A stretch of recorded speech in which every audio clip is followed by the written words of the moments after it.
Every year, more than 4 million people visit the Empire State Building. They ride elevators to the 86th floor, lean against the glass barriers, take photos of Manhattan spreading out below them like a glittering grid of ambition. Tour guides tell them about the building's height, its Art Deco elegance, how it stood as the tallest structure in the world for 40 years. What they don't mention are the 5 official deaths during construction. What they especially don't mention is that those 5 official deaths are almost certainly a lie. Documents from the construction company's internal safety reports, uncovered by researchers at Columbia University in 2007, suggest the real number was somewhere between 14 and 42. Most of those who perished were never counted because they worked off the books, hired informally through labor brokers who promised desperate men day wages during the worst economic collapse in American history. When someone fell, when someone didn't come home, there was often no paperwork, no family to notify, no name in the official record. Just an empty space at the next morning's roll call and another worker hired by noon to replace them. The Empire State Building was constructed in 410 days. That's roughly 4.5 floors per week. It remains the fastest construction of any major skyscraper in history. But there's a reason it was so fast, and that reason has everything to do with what happens when you decide that schedules matter more than the people building them. When Marcus O'Brien lost his life in September of 1930, he was 28 years old. He'd been in New York for less than 3 months, arriving from County Cork with $57 in his pocket and a letter of introduction from a cousin who worked construction in Brooklyn. Marcus was hired on a Thursday morning. He started work that same afternoon, riveting steel beams on the 32nd floor, with no training beyond what the foreman shouted at him over the noise. He'd been on the job for 11 days, when he slipped on a rain-slicked girder. The fall was 320 feet.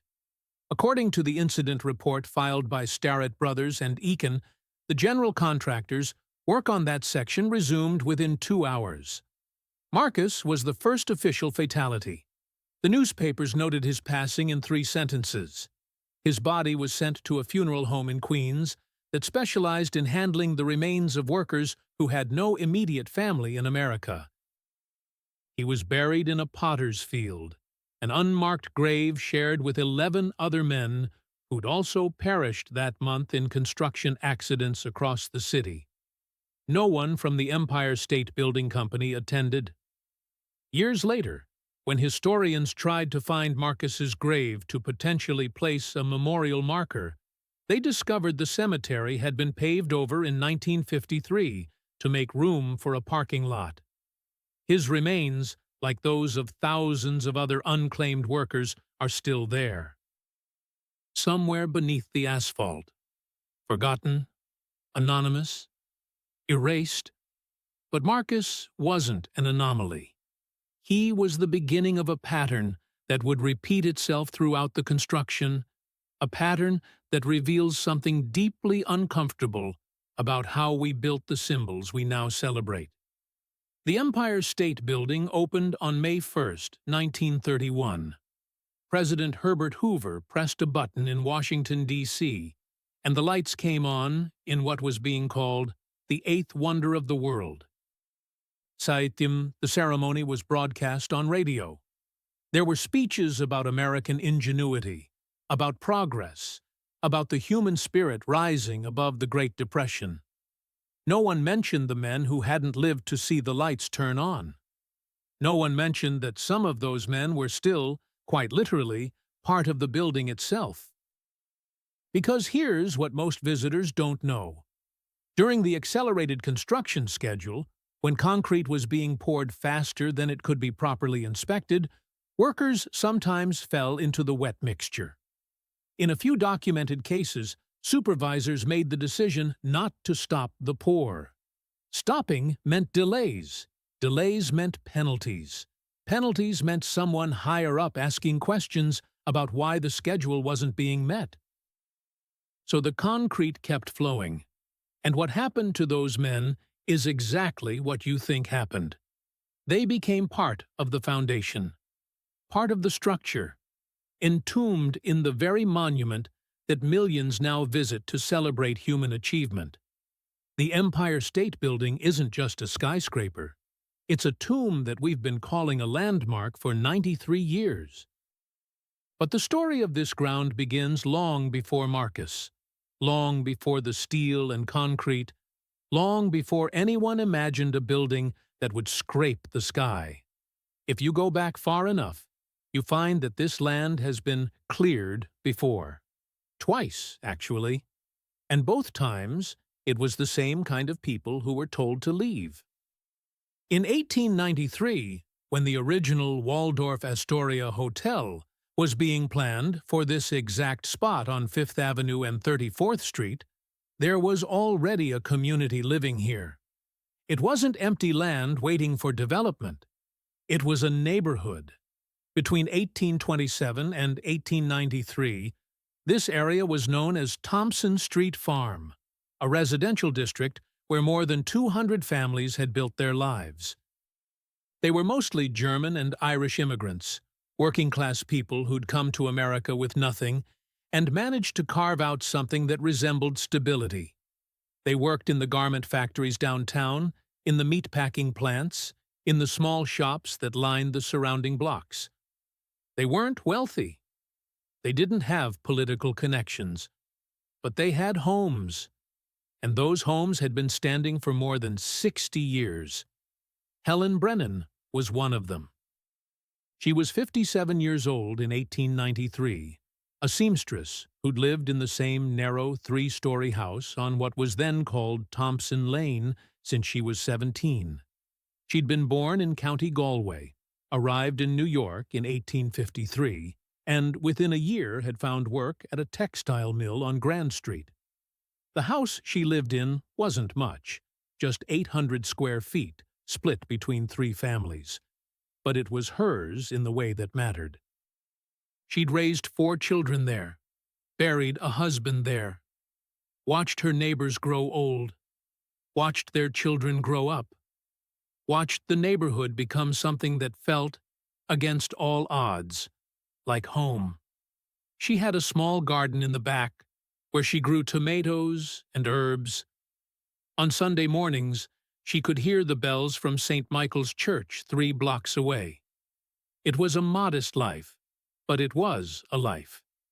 Then, in March of 1893, she received a letter. The city had decided that this land was needed for something more important than the people currently living on it. The Waldorf Astoria, a luxury hotel for the city's elite, was going to be built here. The residents of Thompson Street Farm were given 60 days to vacate. Not 60 days to find comparable housing. Not 60 days with relocation assistance. Just 60 days to leave, with compensation determined by a city assessor who valued Helen's home at $140, roughly $4,000 in today's money. That was for a house she'd lived in for 40 years. A house where she'd built every memory that mattered. The assessor spent 11 minutes inside. He noted in his report that the property was of marginal value and suitable for demolition. Helen tried to fight it.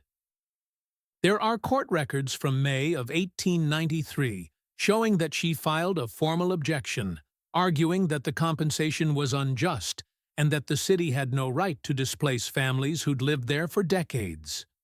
The judge dismissed her case in one hearing. His written decision, preserved in the New York Municipal Archives, states that the public good of economic development supersedes individual property claims, particularly in cases where the residents are of limited financial means and therefore cannot demonstrate significant economic loss. Let that language settle for a moment. Residents of limited financial means was the legal justification for why their homes didn't matter. They were poor, so their displacement wasn't considered a significant loss. By July of 1893, the entire neighborhood had been demolished.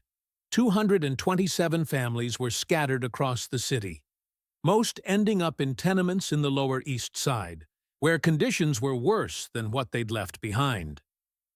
St. Michael's Church tried to keep a record of where people went, but within a year, the parish lost track of more than half the displaced families. They disappeared into the city's vast, indifferent sprawl. Helen ended up in a fifth-floor walk-up on Orchard Street. She died 3 years later. Her death certificate lists the cause as respiratory failure, but her granddaughter's diary, donated to the New York Historical Society in 1978, tells a different story. Helen stopped eating in the weeks after the move. She told her family she couldn't breathe right in the new apartment, that the air felt wrong, that she wanted to go home, but there was no home to go back to.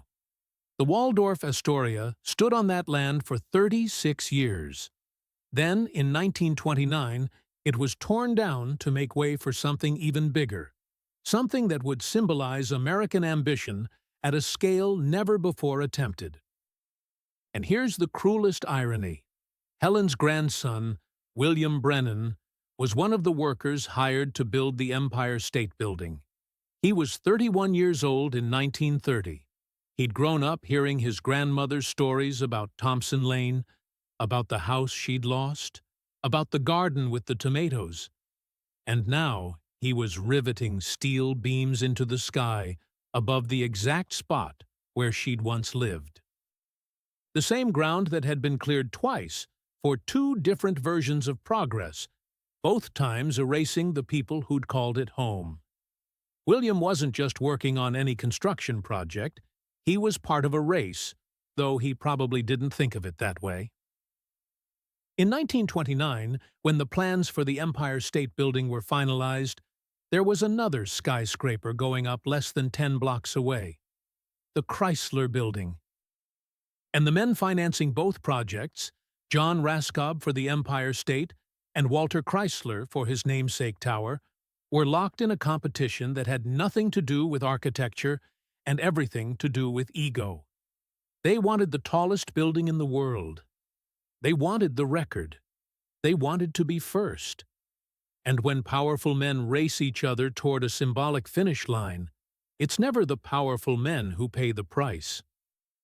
The construction contracts for the Empire State Building included penalty clauses that would cost the investors $75,000 per month, roughly $1.3 million in today's currency, for every month the project ran past its deadline. So speed wasn't just encouraged, it was financially mandated. The workers were expected to complete 4.5 floors every single week, a pace that even the most experienced construction crews considered nearly impossible. But impossible wasn't a word that John Raskob or the lead architect William Lamb wanted to hear. So the foreman made it possible by cutting corners that shouldn't have been cut. Safety inspections were reduced from daily to weekly. Harnesses and lifelines, which were already optional rather than required in 1930, were often unavailable because ordering more would slow down the workflow. Workers were told to move faster, climb higher, take risks that previous generations of builders would have considered suicidal. Samuel Two Rivers was one of those workers. He was 34 years old, Mohawk, from the Kanawaki Reserve outside Montreal. Samuel was part of a crew that specialized in high steel work, the most dangerous job on any skyscraper project. These were the men who walked across narrow beams 300 feet above the ground, with no safety equipment, carrying red-hot rivets in metal buckets, connecting the skeletal framework that would eventually become the building's structure. There's a myth about Mohawk steelworkers, one that's been repeated so many times it's taken on the weight of fact, that they have no fear of heights, that something in their culture or genetics makes them naturally suited for this work. But that's not why they were hired. They were hired because they were cheaper than white workers, because they were seen as expendable, and because if something happened to them, there were fewer legal complications. Samuel made $15 a day, which sounds substantial until you realize that white workers doing the same job on the Chrysler Building were making $22 a day. The pay gap wasn't accidental. It was policy. Samuel worked on the Empire State Building for 7 months. He survived 1930, made it through the winter of 1931, when wind gusts on the upper floors sometimes reached 60 miles per hour, and men had to tie themselves to beams just to avoid being blown off. He was good at his job, careful, respected by the other workers. But in March of 1931, during the final push to complete the 72nd floor, a rivet gun malfunctioned. The pneumatic hose ruptured, and the sudden loss of pressure caused Samuel to lose his balance. He fell 9 floors before hitting a partially completed concrete platform. According to witnesses, he was still conscious when the foreman reached him. He asked if someone could send word to his wife in Kanawaki. He asked if the crew could stop work long enough to get him to a hospital. The foreman made a decision. Moving Samuel would require bringing in an external crane, which would shut down operations on 3 floors for at least 2 hours. Instead, they sent for the company doctor, who arrived 40 minutes later, and declared that Samuel's injuries were too severe for transport. Samuel died on that concrete platform at 4:15 in the afternoon. By 4:45, work had resumed. His body was removed during the night shift. He was never counted in the official death toll. 2 weeks later, a 22-year-old Italian immigrant named Patrick Conti lost his life under circumstances that were frighteningly similar. Patrick had been in New York for 8 months. He'd been hired specifically because he was undocumented, which meant he'd work for less and wouldn't complain about conditions. He fell from the 81st floor on a Tuesday morning in late March. The impact was catastrophic. It took 3 days to identify his body because Patrick had been using a false name on the job site, a common practice among undocumented workers who feared deportation more than they feared falling. When his family in Brooklyn finally learned what happened, they were told there would be no compensation because, officially, Patrick Conti had never worked on the Empire State Building. There was no employment record, no signed contract. Nothing that connected him to the site except the testimony of other workers, and testimony didn't count as proof in 1931. The newspapers reported 5 deaths total during the Empire State Building's construction. The union records tell a different story. Internal documents from the Building Trades Council, uncovered by researchers in 2012, show that union representatives filed reports for at least 14 deaths between March of 1930 and May of 1931. And even that number is almost certainly incomplete, because it only includes workers who were union members or whose families filed formal complaints. Men like Samuel, like Patrick, like the dozens of undocumented workers who were hired off the books and disappeared without paperwork, were never counted. The real number, according to the most comprehensive research conducted by labor historians at Cornell University, is somewhere between 14 and 42. We'll never know exactly. The records were either never made or were deliberately destroyed. The Empire State Building opened on May 1, 1931, with all the ceremony you'd expect for what was being called the tallest structure in the world. President Herbert Hoover pressed a ceremonial button in Washington that illuminated the building's lights. There were speeches about American resilience, about how this monument proved that even in the depths of economic collapse, the nation could still achieve greatness. Newspapers ran photographs of the gleaming Art Deco tower rising above Manhattan like a steel monument to optimism.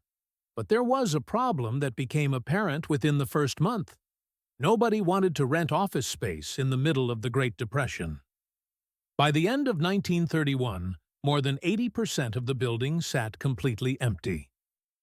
For the next 5 years, it would earn the nickname Empty State Building, a joke that wasn't really a joke, because the investors who'd poured millions into this project were watching it become a very expensive monument to catastrophically bad timing. But the real darkness of this period isn't about empty office floors or financial losses. It's about what started happening almost immediately after the building opened, something that the Empire State Building Company tried very hard to keep quiet.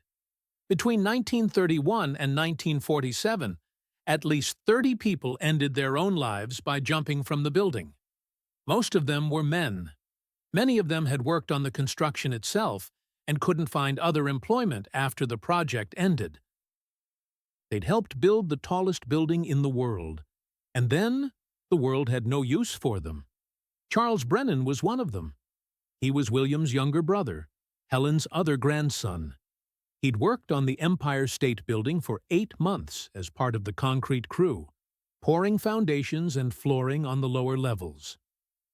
Charles was 31 years old in December of 1933, 2.5 years after the building opened. He'd been unemployed for most of that time, picking up occasional day labor when he could find it, but the Depression had made work scarce and competition brutal. On the morning of December 14th, he took the elevator to the 86th floor observation deck. He waited until the attendant was distracted by another visitor. Then he climbed over the barrier and stepped off into empty air. When police searched his body, they found a photograph in his coat pocket. It was from the opening ceremony in May of 1931, a group shot of workers who'd been invited to attend. Charles is in the back row, third from the left, smiling. The Empire State Building Company issued no public statement about Charles's death. The police report was filed and then quietly archived. The newspapers, if they mentioned it at all, ran single-sentence notices in the back pages. But Charles wasn't the first, and he wouldn't be the last. In October of 1935, a 26-year-old woman named Dorothy Hale became the first woman to end her life by jumping from the building. Dorothy had been a secretary at a law firm on the 42nd floor before being laid off earlier that year. She'd spent months looking for another position, but by 1935, the Depression had only deepened, and office jobs for women had become nearly impossible to find. She left a note that was later quoted in private correspondence between police officials, though it was never released to the public. The note said, "They built the tallest building to get closer to heaven, but all I found was the emptiness." Dorothy jumped from the observation deck on a Tuesday afternoon. There were witnesses. There were photographs taken by photographers who happened to be nearby. One of those photographs, showing Dorothy's fall, was considered so disturbing that newspapers refused to publish it. The Empire State Building Company pressured police to classify the incident as an accident, rather than what it clearly was. This pattern of reclassification wasn't coincidental. Documents obtained through Freedom of Information Act requests in 2016 reveal internal memos from the Empire State Building Company to the New York Police Department, explicitly requesting that incidents on the observation deck be reported as accidental falls, rather than intentional acts whenever legally possible. The reasoning was straightforward. Suicides were bad for tourism, bad for the building's image, bad for business. By 1947, after dozens of these incidents, the building finally installed barriers high enough to prevent easy access to the edge. But there was never a memorial. There was never a public acknowledgement. The official narrative about the Empire State Building remained unchanged. A triumph of American engineering, a symbol of progress, a place where dreams reached upward. The stories of people like Charles and Dorothy, people who'd been part of building that symbol and then been discarded by the same economic system that celebrated it, were deliberately buried. Their names don't appear on any plaque. No tour guide mentions them. The building's official history, available on its website and in the visitor center, lists the 5 workers who officially perished during construction, but says nothing about the 30 or more who perished after it opened. People who fell not because of construction accidents, but because the weight of what this building represented, the promise it was supposed to embody, had become unbearable. Today, more than 4 million people visit the Empire State Building every year. They pay $44 per person for a ticket to the observation deck on the 86th floor, the same floor where Charles stood in December of 1933, the same floor where Dorothy stood in October of 1935. The view is spectacular. On clear days, you can see for 60 miles in every direction. Visitors take photographs, post them on social media, add the location tag, collect their memories of having been inside an American icon. The building generates over $400 million annually in tourism revenue. But nowhere in the lobby, nowhere in the elevator rides, nowhere on the observation deck itself, is there any mention of the people who made this place possible with their lives. There is no plaque for Marcus, no memorial for Samuel, no acknowledgement that this building's foundation includes the remains of workers whose names we'll never know. In 2019, during a renovation of the building's exterior on the lower floors, construction workers made a discovery that received almost no media attention. Inside the walls, sealed behind the original 1931 limestone panels, they found the preserved remains of birds, dozens of them, trapped in the concrete during the original construction. But they also found something else: work boots, fragments of clothing, tools that had been sealed into the structure. One pair of boots still had dried material on them that forensic analysis later identified as consistent with human tissue and bone. The boots were size 9. They were a style manufactured specifically for construction workers in the late 1920s. Someone had either fallen into a concrete pour and been sealed inside, or, more likely, someone's remains had been hastily concealed when stopping to properly recover them would have delayed the schedule. The construction company conducting the renovation reported the findings to the Empire State Realty Trust, the current owner of the building. The trust issued a brief statement saying the items would be properly archived. No further investigation was conducted. No public announcement was made. The items were sent to a storage facility in New Jersey, where, according to public records, they remain today. Emma Brennan knows about those boots. She's 34 years old, a historian specializing in labor movements during the Great Depression, and she happens to be the great-granddaughter of William Brennan, which makes her the great-great-granddaughter of Helen, the woman who lost her home in 1893 to make room for the Waldorf Astoria. Emma has spent the last 8 years trying to get the Empire State Building to install a memorial in the lobby, a simple bronze plaque that would list the names of workers who are documented to have perished during construction and acknowledge the unknown others whose names were never recorded. She's submitted formal proposals in 2016, 2019, and 2023. Each time, the Empire State Realty Trust has declined. The official reason given in their most recent response is that the building's lobby space is designated for commercial tenant use and directional signage, and the installation of historical memorials would not be consistent with current building management priorities. Let that language register for a moment. Not consistent with current building management priorities.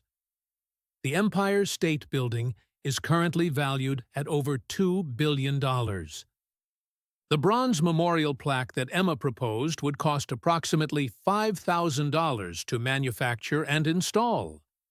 $5,000. That's less than the building makes in tourism revenue in a single hour. Emma has pointed this out in her correspondence. She's provided historical documentation. She's connected with descendants of other workers. She's reached out to labor historians, to the families of the Mohawk steelworkers, to anyone who might add weight to the request. The response has remained the same, not a priority. So when you visit the Empire State Building, and maybe you already have, or maybe you will someday, you'll stand in that lobby under those Art Deco chandeliers, and you'll see directional signs telling you where to buy tickets, where to find the elevators, where the gift shop is located. You'll ride up to the 86th floor, and you'll look out at the city, and you'll take your photographs. And that's fine. That's what people do. But just know this. You're standing inside a structure that required human lives to build, lives that were considered expendable then, and are considered inconvenient to remember now. You're visiting a place that has chosen, actively and repeatedly, to prioritize its commercial image over the recognition of the people who died making that image possible. The history didn't accidentally get forgotten.